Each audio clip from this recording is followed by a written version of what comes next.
Good evening. I'm Bonnie Hong. And I'm Ben Hong. And this is Norwich Confidential. So we have a few things to talk about. So this would be Wednesday, June 29th. Is it the 29th or the 28th? I don't know. Whatever. I could check. It is the 29th.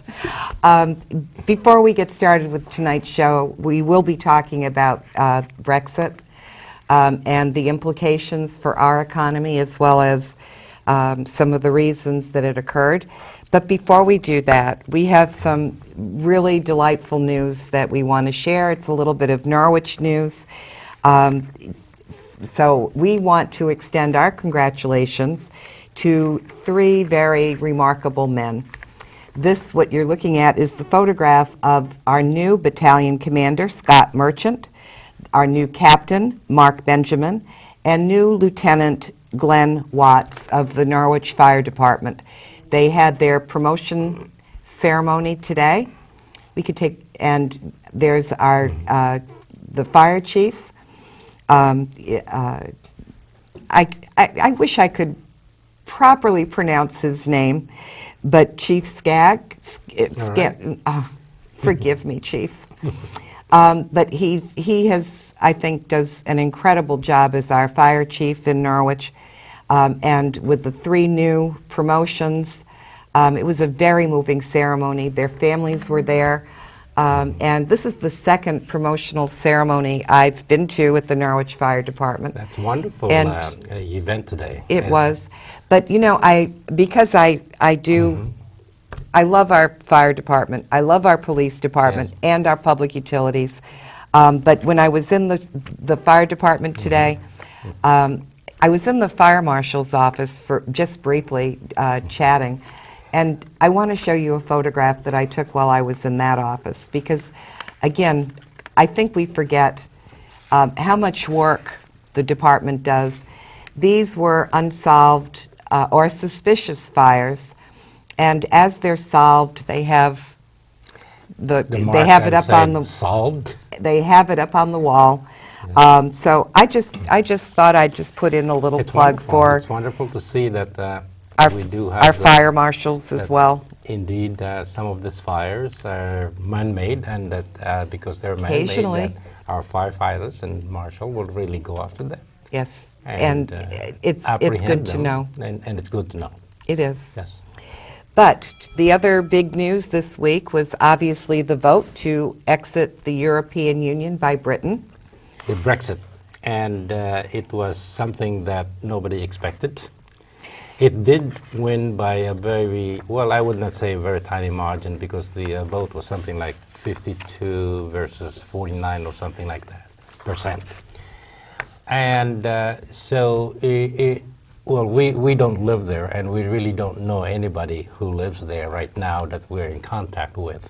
So all we can tell and all we can say is what we read in the news and the social media, and all the things that were happening prior to and after the vote. Mm-hmm. And now here we are, we're trying to analyze the event, and we're trying to kind of second guess everybody and so on, and what really transpired and why they did it. I think it's more than that, Ben.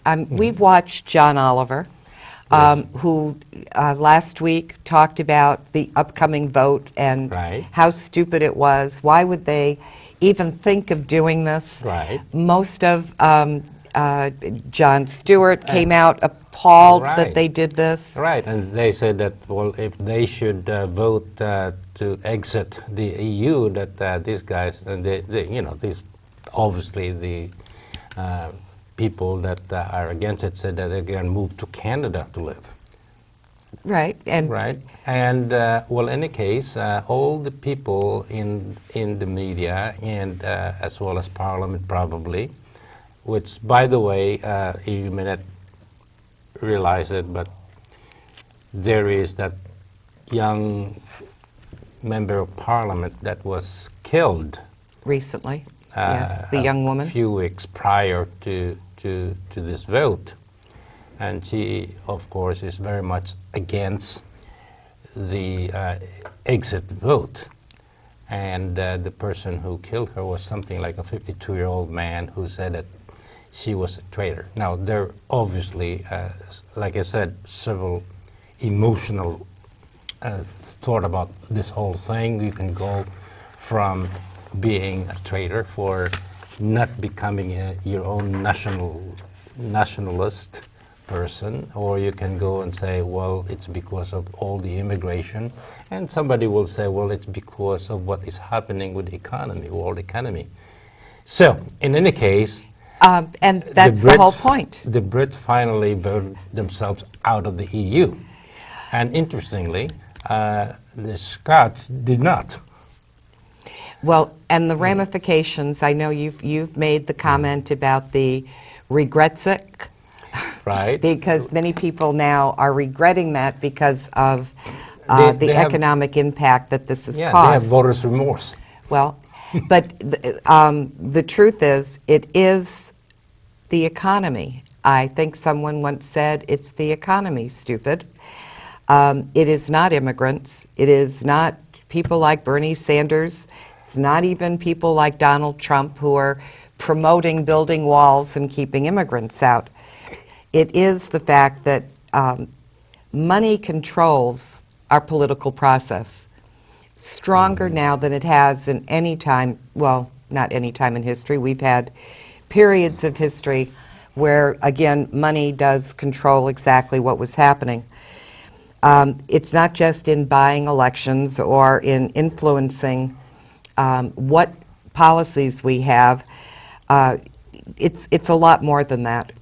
It's power. It is power. Primarily, it goes without saying that without money, they do not have power. Right. But let me go through an explanation first, okay?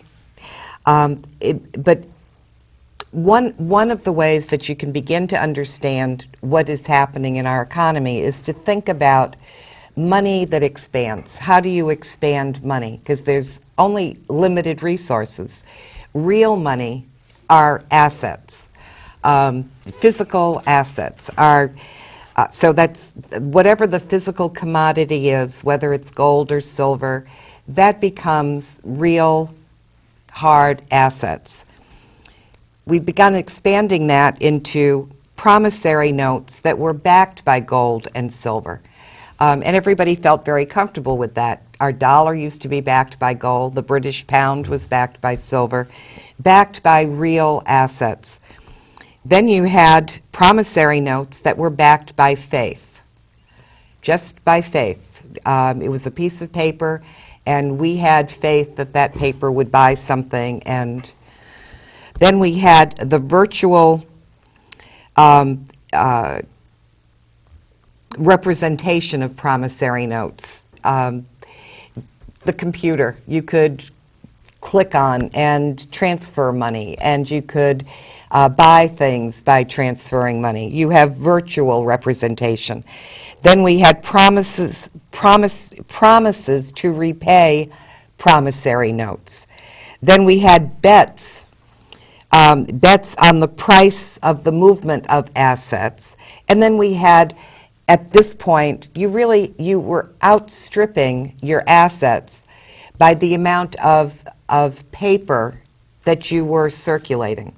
And we've all seen that. The amount of our debt far we have much more debt in circulation. Those promises are actually debt. Every dollar we own, every euro you have is a promise to pay. But that payment can't come because the paper has outstripped whatever the assets are that any government has. So credit quickly became money. It became the same thing as money. Credit and money were equal. That is now one of the biggest bubbles we have floating out there. And anybody can just keep on printing paper, and assuming that that is a promissory note that is not even close to promissory note. It's not even close. It's a promise and the of a promise to pay sometimes can outstrip the amount of paper that is out there. So what do? Well, you Well, print more paper. Right. And the two, we have two in Europe, you have the Central Bank of Europe. In the United States, we have the Federal Reserve Bank. Both are private banks. They are not government entities. The Federal Reserve is not a government entity. The Central Bank of Europe is not a government entity. They depend on having, in Europe, they depend on having each of the individual European countries contribute the cash, the assets, Yet into that bank. Right. Yet in any case, this is exactly what happened years ago, and that the banks will try to hoard all these tangibles, trying to say that we are too big to fail. Right. But they're too big to fail, not because they have any assets at all. If you ship pounds, British pounds, to the central bank, I forgot what is the money currency in Germany. Germany now is the only real stable, financially stable country in Europe. They still use euros. They used to use Deutschmark. The Deutschmark. But you have them contributing to the central bank. If Germany says, okay, we don't want Greece to fail, Germany is going to decide, because it is the richest of the countries within the European Union, whether or not Greece is going to fail. So you end up with, within the European Union, a lot of dissatisfaction, because it's not just Greece, it is Portugal, it is Spain, it is Italy. All of them are facing severe austerity measures. The same thing was occurring in Britain. People began to recognize that they were not, the austerity that was being imposed. It's just to put more dollars to the CEO, or more euros to the pockets of the CEO. That's right. And so that the productivity is not benefiting the citizens. Right. So, and it is no different than our big banks here, or our Wall Street corporations here, that whatever the corporate is trying to do is not really to distribute wealth, but to hoard wealth. And the first person that gets paid, of course, is the CEO. Right. So what has been happening, we can talk about what's been happening in the U.S., because the same basic thing has been happening in Europe. You have the Federal Reserve. The interest rates are extremely low for certain big banks and for certain corporations. So they're able to borrow. Let's take the stock market. You have Company A that is a billion-dollar company, but their stock has not been moving up. With interest rates so low, they're able to go out, borrow money, and then buy back their own stock, which in turn helps their stock go up, because now you have activity. People are buying the stock, when actually it's the company itself that is buying its own stock and boosting the stock prices up. So the CEO is then rewarded for having a really good year, because the stock is showing. But when in reality, there hasn't been an increase in productivity, there has not been an increase in sales, there has been no movement at all, but you have this. It's really nothing more than just a virtual currency. Virtual currency, and of course the stockholders get their shares and so on, and people are looking at this and that says, well, this is really a good company. Well, this is the beginning of how those bubbles began. And just like the loans that they used to have, a lot of loans were about ready to default, so they packaged the entire bad loans and sell it as a good loan, and millions of homes in this package, and banks will buy it.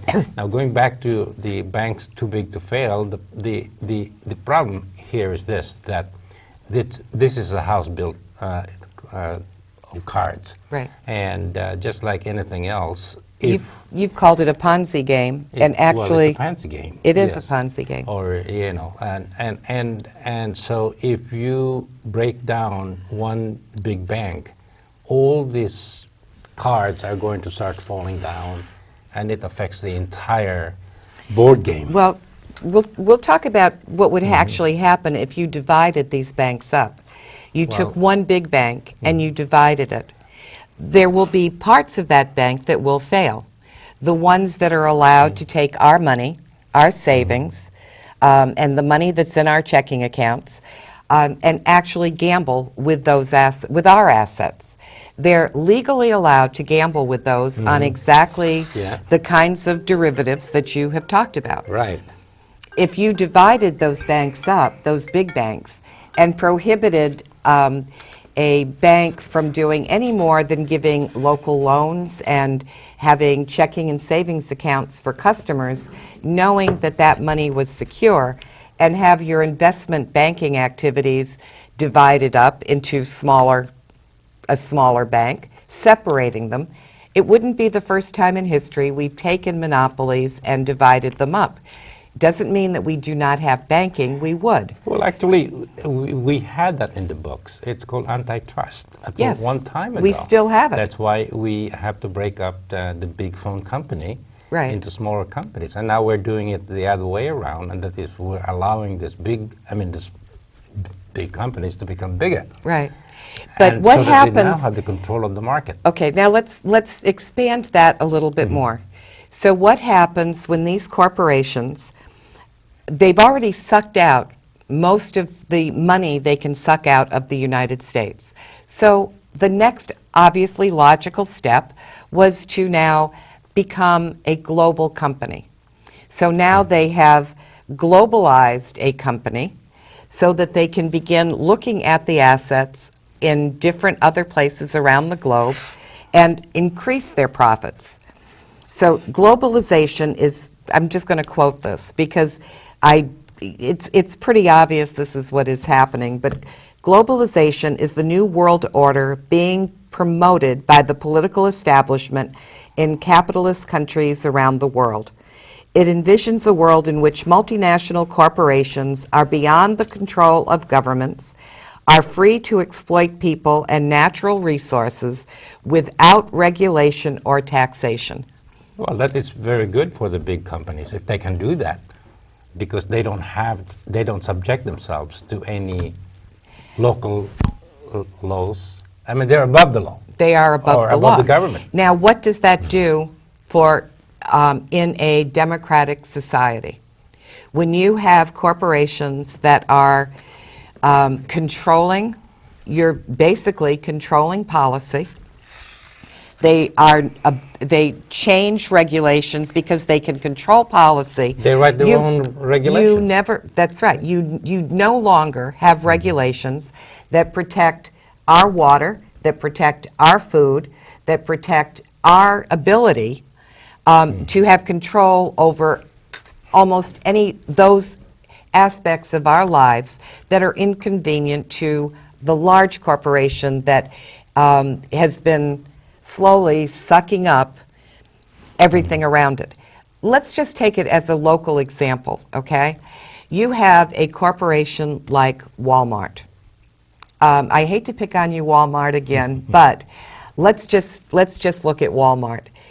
What happened once Walmart comes into a community? It's pretty easy to identify the problems that arise. First of all, your hardware stores go out of business. Well, the local hardware stores will go out of business. We have 2 of them left in town, but there used to be many more. Our retail dress shops go out of business. The shoe stores go out of business. All of the local businesses that used to be within a community can no longer survive in that environment where people are undercutting the prices of everything. So if you can buy cheap goods from a third world country, even when it's an American label now, because the company has globalized and has gone elsewhere, We can't even have someone custom make clothes for us, at least not in Norwich, because there's not a single, not one tailor in our town. So if you wanted something that was made especially for you, it will no longer be done. You cannot have, and they say, well, why bother? It's cheaper to just go out and just get a new outfit. Well, there isn't a lot of quality in that. If you remember when our children were little, and there were there was, I think, one children's clothing store still here, and I would go in and I would buy several pieces that I thought were absolutely beautiful. They were great. And you would go to Walmart's or Caldor's or whatever it was at the time and come back with twice the number of little T-shirts and little outfits. And how long did yours last? Yeah, one washing. One washing, because they're disposable. The things that I was able to buy, I could use for all three of our children. And having something that was a hand-me-down is okay. You know, it was not a big deal. Would I still buy a new outfit for each one of the children? Of course. But the clothing was really still good. It didn't all of a sudden shrink or just fall apart. So, you know, there is a benefit when you know that you can buy one piece instead of 10, because it will last. It will be something you have. But I'm getting off my point here. I'm sorry. Go ahead. You wanted to interrupt me anyway to bring me back on the point. What it means is that globalization becomes a monopoly, and this big company is becoming to be bigger and bigger, so much that there's no longer any competition for the products that they make. So you either fall in line and sell your products to them, or you get out of the market. And so globalization is basically this huge corporation. Now, because they are becoming so huge, they can actually go to any government, any country, and say, hey, listen, I'm going to do this, and I don't like your policy on environmental care. I don't like your policy on minimum wage, and I'm just going to go there and do my own thing. And we will be able to sell to your citizens this type of wonderful product, wonderful product, televisions, radio, at a cheaper at a price. very cheap price. Right. Now let's look at, now that we really understand the economy a bit better. So what does that have to do with Brexit? Let me start, because there is a very the one thing that has not been talked about by John Oliver or any of the news medias. Not one did I see them actually talking about this. They all talked about the fact that it was the immigration, and this is just going to fuel Trump's speech about building the wall and keeping immigrants out. It really had nothing to do with immigrants, other than, yes, it was used to maybe push up the exit vote, the leave vote, by a few more points, because you had people that maybe the only reason they did it was to stop the open border with Britain. However, there is a big difference between that and what was really going on. When you begin to look at the TPP and the TTIP, this is where the crux of the problem really starts. Yes, it was the economy. The TPP, for us, for most Americans, we looked at that trade agreement, the Trans-Pacific Partnership, as another agreement that was going to, again, take more jobs, which it will, and again, bring us on a spiral of lowering wages, because we will be in competition, again, with third world countries.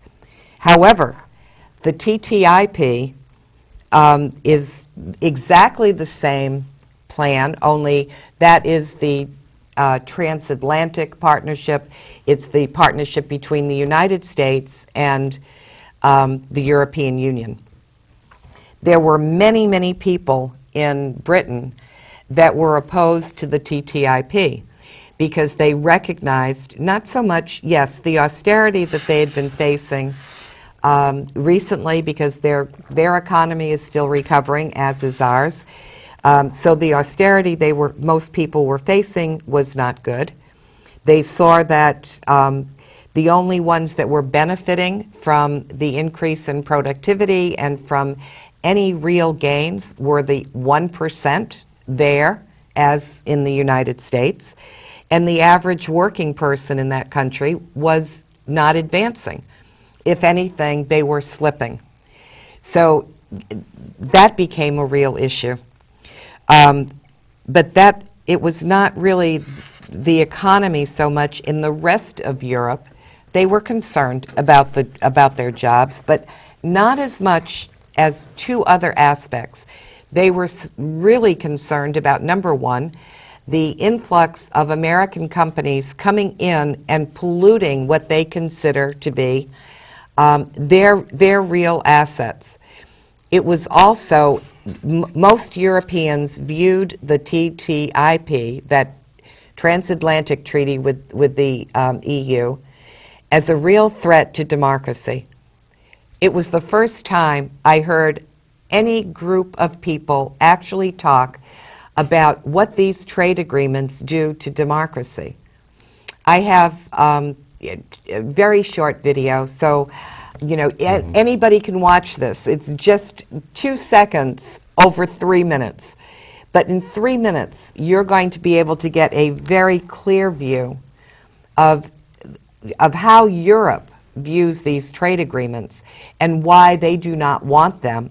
And when you begin to understand how the trade agreements are impacting the democracies of each one of the countries in Europe, each country is now beginning to understand that they have no control within the European Union over the direction that their own country is going to be able to take. They were really appalled. Unlike in the United States, there was no uproar over the fact when we started hearing about the Trans-Pacific Partnership that was written in secret. There was no big upheaval in this country talking about how can corporations write a trade agreement that benefits them, and our own congressmen, our senators, and our state representatives, our U.S. representatives, are not able to even look at these agreements. But our president and Secretary of State, both of them, were able to really look into it. And appoint and invite these corporations to go in. The corporations had free rein over every single aspect of those treaties. Right. There is something very wrong. And yet there was absolutely no outrage here. Well, it was probably because at that time the media really had not been... The media still isn't talking about it, Ben. But let's look at your video. I don't think it's ready. It's ready yet. But the media hasn't. You and I have been talking about it since I think the very first show we did. Yeah.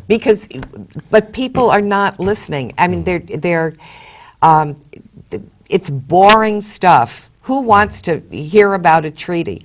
Well, the fact is that it's going to affect every aspect of your life.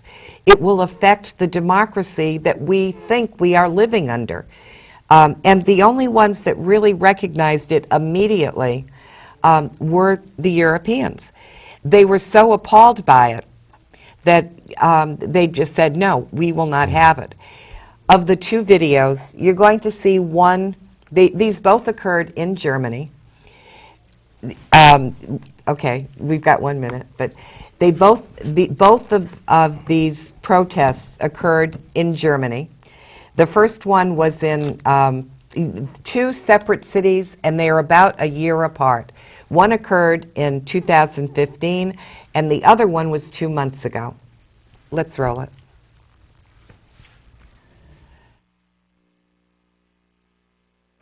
It's not the welcome a US president would hope to receive. But in Hanover in northern Germany, where Barack Obama's heading, there's anger on the streets over the Transatlantic Trade and Investment Partnership, or TTIP, between the US and the EU. The trade negotiations have been carried out mostly in secret, but would open up Europe's public services such as health, education and water to US companies. The agreements unilaterally benefit big companies and lobby groups, and ordinary people and their livelihoods are pushed into the background and become a tool for furthering the interests of big companies.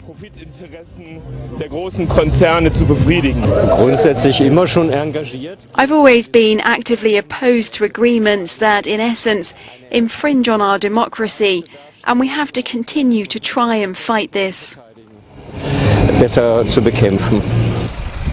Obama argues the agreement would mean new growth and jobs on both sides of the Atlantic. His visit to Germany comes at the end of a 6-day trip, 3 days of which were spent in the UK, urging voters to remain in the EU.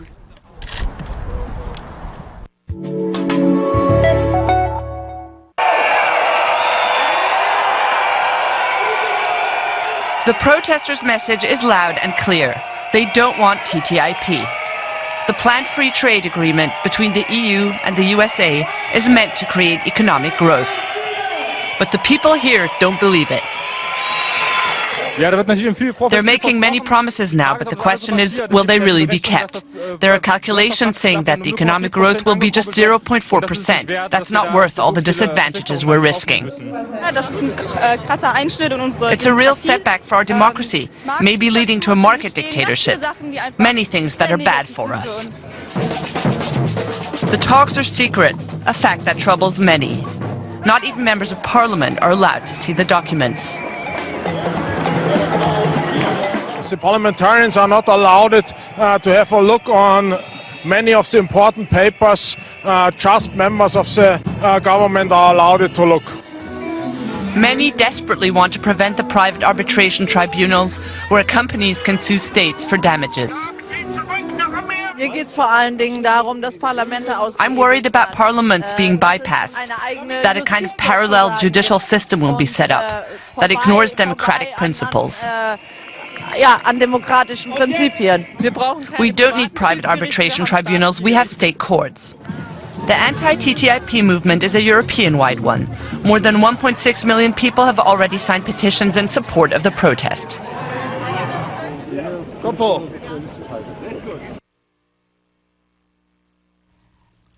And yet not one word here in this country. Well, that's why some of our politicians are really on that side of the fence, because they want to be included in that 1%. So this is a huge, huge movement, and this is a huge treaty that they will sign that will affect practically more than 60% of the world population. That is just for the TTP. Right. Now, if you include what they will be signing as a treaty with the European Unions, that practically includes like a total of 80% of the world population. Now, you can see that very clearly what they're excluding here would be China and Russia. So, you know, the question really is, well, what really is the motivation? And well, it goes back to the monopolies kind of thinking, and that because they can no longer squeeze as much money from their own country, they have to do globalization. Yeah. The global economy will not work for the majority of people. It's not working even for us. You know, and what, as an American, Ben, it's so distressing to watch what we are doing currently, to watch this happen, to know that it is, we are the ones that are doing it. We are pushing it. We are making an empire. Yes. We are an empire builder. This was exactly what my father fought against. It is exactly what people went to war to prevent, because it was the Soviet Union. We had a Cold War because it was the Soviet Union that was the empire builder, the evil empire. You know, now, right now, We have the strongest military in the world. We have the most weapons in the world. We have the largest submarine fleet in the world. We have the largest air force in the world. We have more military bases. We have almost 1,000 military bases in 150 countries. Can you imagine any military base being on our soil? But we impose that everywhere else. And what, we are too big to fail? There is something fundamentally wrong with all of this. You know, and I applaud the people in Britain. Yes, it's going to have a strong financial impact, but to get back to that, it would be failing anyway. This is a paper Ponzi scheme that is going to stop, because the European Union would fall apart quickly once Germany runs out of assets to put in and save all the other countries that have used every austerity measure that has been required of them and will still not be able to make payments. It is not a difficult economic premise to begin to understand. It's time that people actually woke up, because it's going to get worse. You know, there was an op-ed in today's New York Times that, and I'm just going to read a little bit of it. Let's be clear, the global economy is not working for the majority of people in our country and the world. This is an economic model developed by the economic elite to benefit the economic elite, and we need real change. We need a president who will vigorously support international cooperation that brings the people of the world closer together, reduces hyper-nationalism, and decreases the possibility of war. We also need a president who respects the democratic rights of people and who will fight for an economy that protects the interest of working people, not just Wall Street, the drug companies, and other powerful special interests. We need to fundamentally reject our free trade policies and move to fair trade. Americans should not have to compete against workers in low-wage countries who earn pennies an hour. We must defeat the Trans-Pacific Partnership. We must help poor countries develop sustainable economic models. These wealthy corporations must stop avoiding paying the trillions of dollars in taxes to their national governments.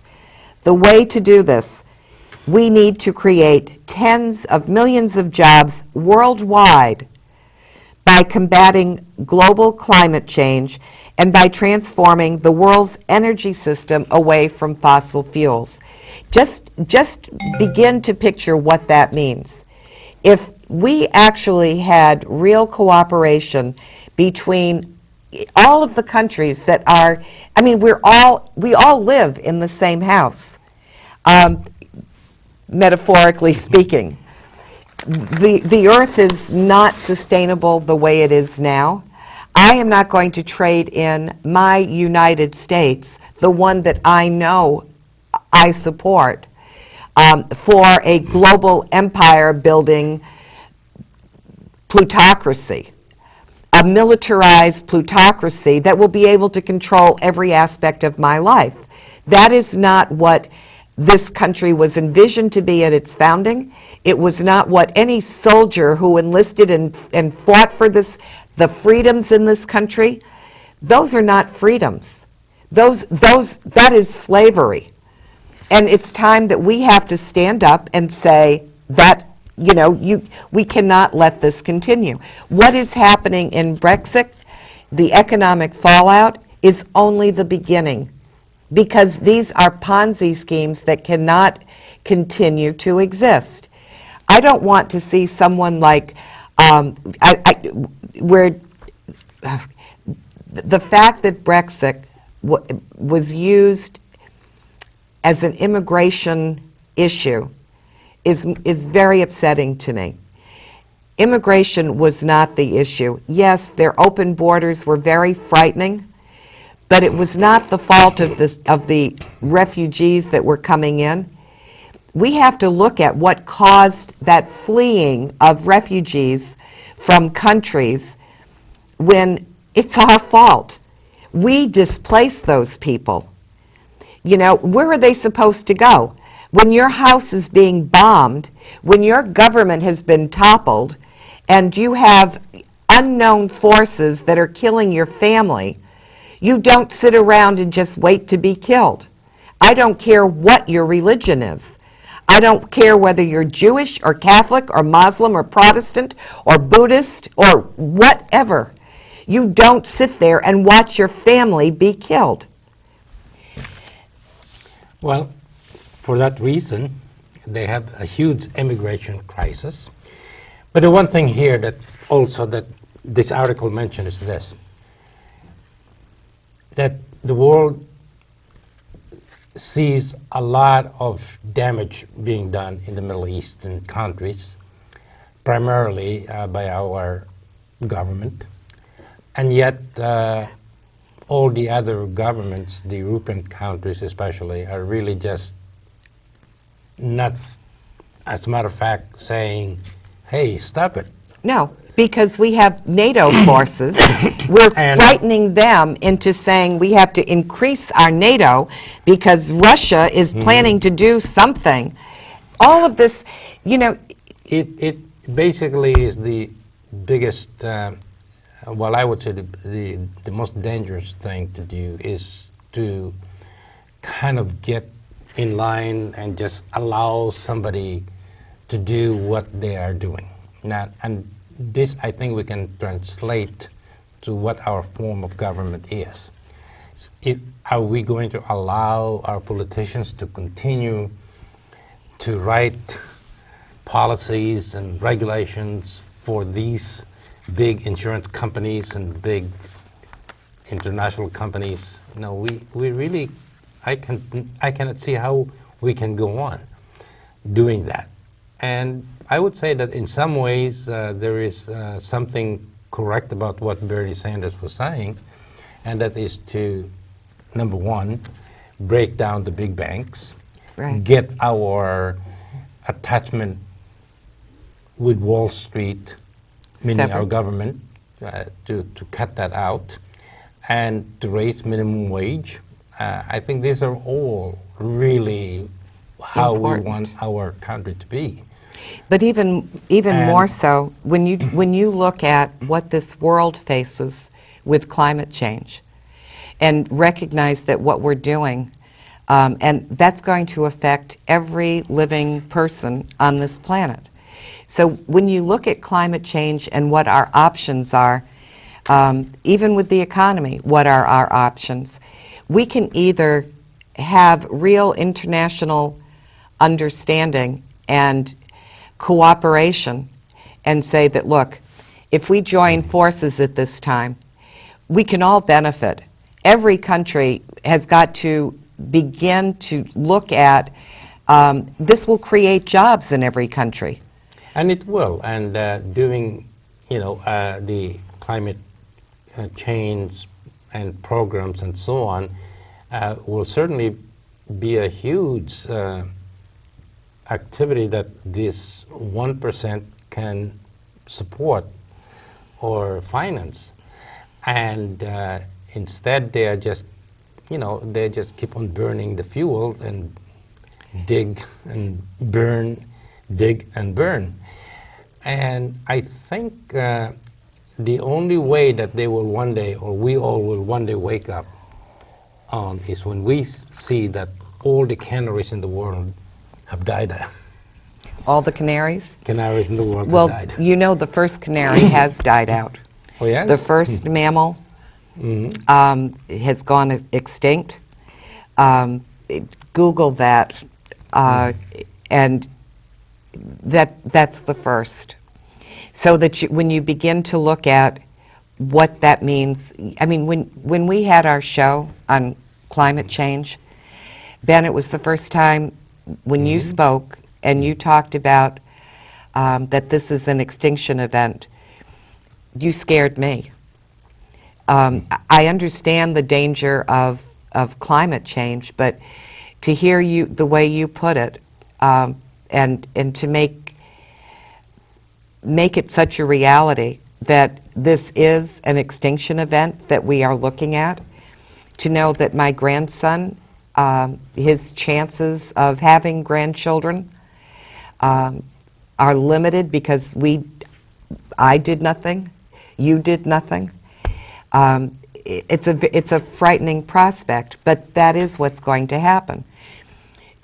Economically, when we look at what happened with Britain, it's going to be it would be even worse if it didn't happen now, and it went on for 2 more years, and you ended up having Germany basically run out of total assets, and then there's no other place to go, folks.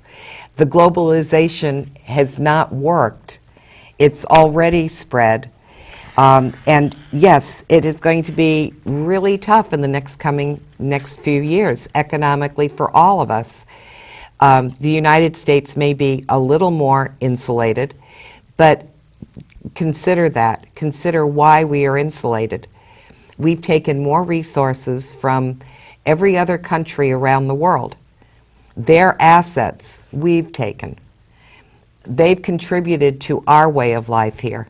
It's made it possible for us to go to Walmart's and pick up clothes that can shrink, and then you go out and buy them again.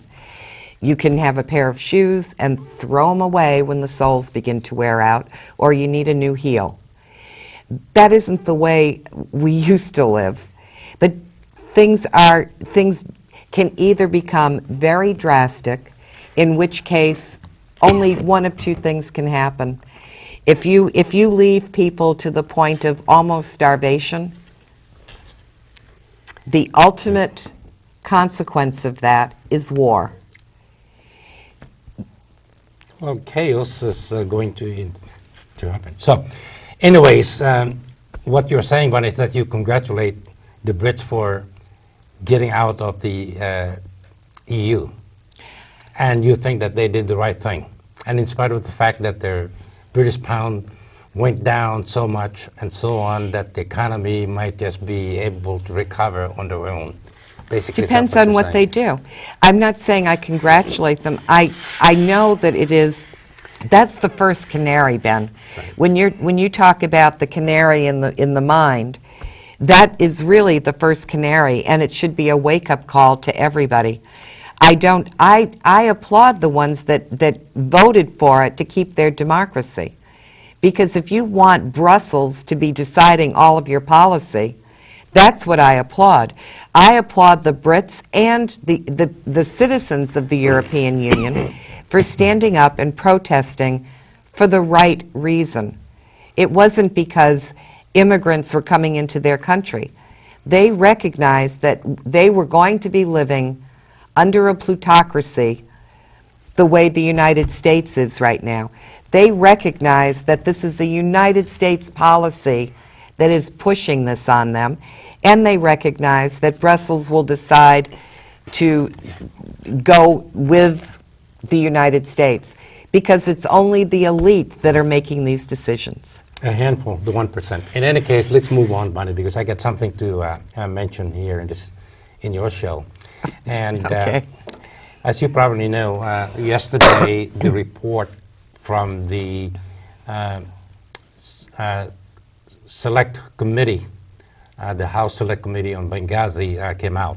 So basically that probably is going to be the final report that they will vote on. Now, needless to say, different people will have different opinion as far as what is the report, how the report came out. Well, it's something like 800 pages. My biggest issue really is this, that different mainstream media headline this as Hillary has nothing to do with it, that it's finally over, that this got nothing, that she has no responsibility, and so on and so on. And then you look at another news media and they said, well, the whole thing has a lot to do with the administration's failure and that they have so much failure and so on. So I was looking and reading at these news items and saying, well, am I reading the same report, or are these guys reading the same report? How come that none of them ever agreed on what the report is telling them? So I did look at and did a little bit of research. And you could probably say that, yes, people will look at the side that they are on and just write down the things that were said in the report, kind of cherry pick the state. Whereas the other side that basically accused the government of not doing enough, of not even listening to the call for support, were saying, well... You mean abandoning our soldiers? Right, and that within 3 hours after they heard that they are being attacked, that already the people in Washington are already coming up with plans on how to spin it and say what the news media is, and say that it was this YouTube movie that triggered the whole thing. I mean, so what I'm trying to say is this, that it is a sad day in this country when news media is no longer reporting the truth or the facts and so on. They are already basically editorializing the report to fit their view of which side of the fence they are, and then spitting it out for the people to hear. Right. And so you're talking about the New York Times, especially the New York Times, the Huffington Post, very, I would say, very bad report in defending Hillary Clinton, or I would say very supportive of Hillary Clinton. And then, of course, Fox News. And how do you separate the administration from Hillary Clinton as Secretary of the State and the most responsible person for the ambassador?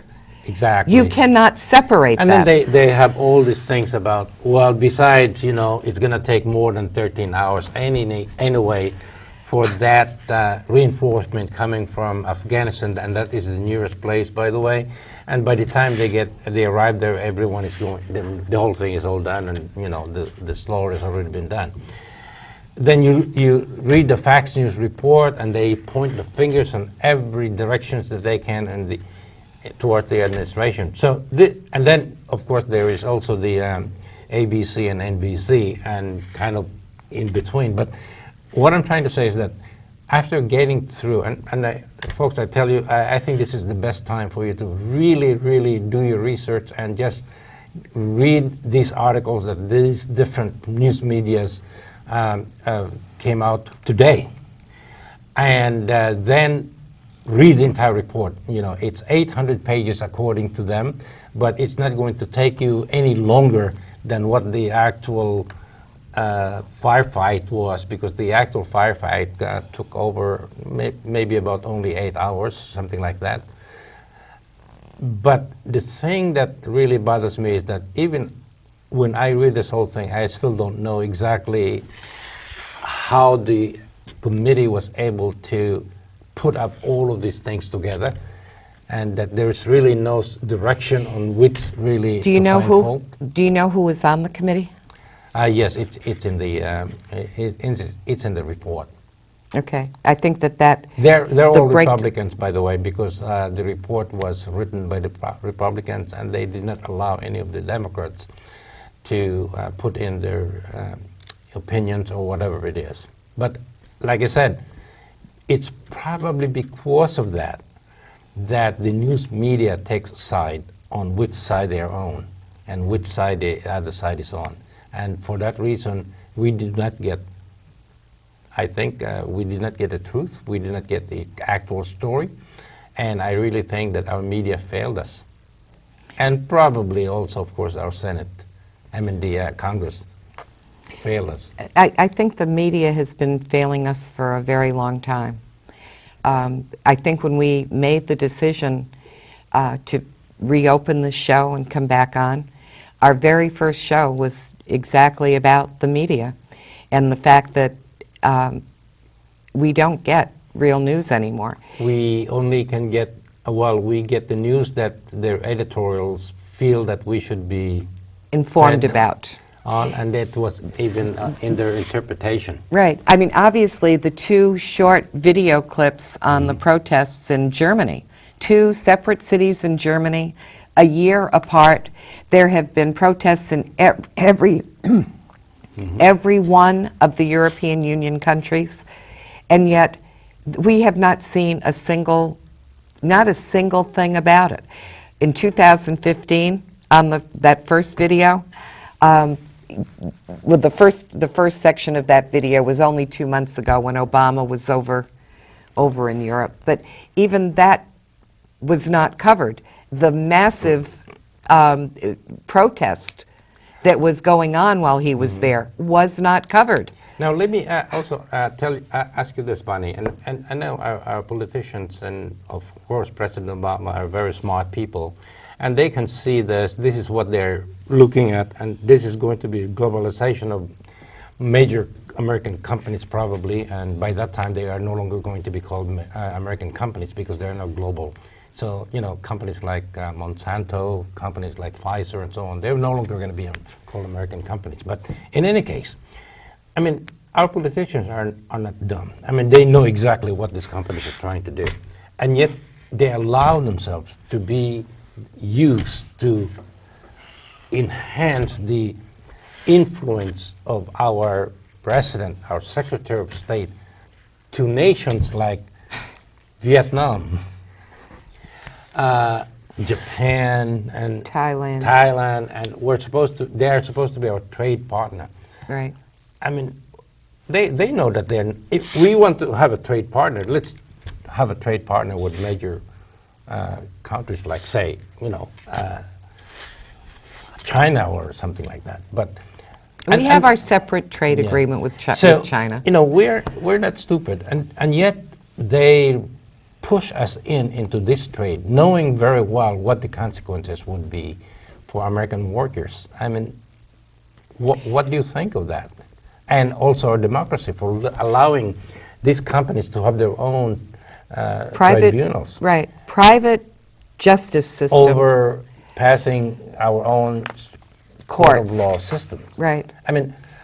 Our politicians and our president, they're not stupid. They know exactly what they're going into. So I'm just curious to find out exactly, in spite of that, they still want to push this through Congress without allowing any of the congressmen or senators to read it. And they're doing exactly the same to the European unions by pushing in the TTIP. Right. And the one that comes next, the TISA, that is the end of every part of government. That is the end of every department. So, we're getting our Yes. signal. We're getting off. I know. I will try to have a video that explains a little bit more about some of these issues for next week. The studio will be closed, so it will just be a tape. But we hope that you will tune in on, let's see, when is that, the 15th? The week after. The week after, yeah. Let me just, I'm sorry. When's The 13th, July 13th. We will be back live, and we hope to see you then. Thank you.